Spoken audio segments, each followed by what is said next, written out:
Hola chicos, soy Angetube. Hoy vamos a aprender los colores en guaraní. ¡Vamos!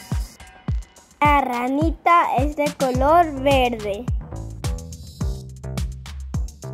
Verde se dice jobu. La banana es amarilla. Amarillo se dice tauyu. Este autito es de color rojo. Rojo se dice puta. Este pajarito es de color azul. Azul se dice jobu. Este gatito es de color blanco. Blanco se dice morotí. Este perrito es de color negro.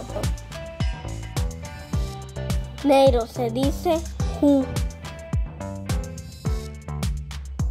Repasemos.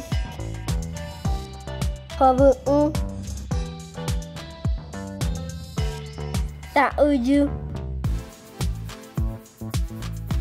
puta,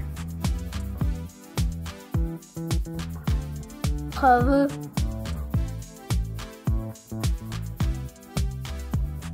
morotí,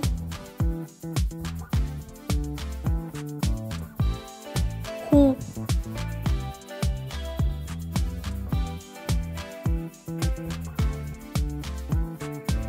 Chicos, esto es todo por hoy. Espero que les haya gustado muchísimo este video.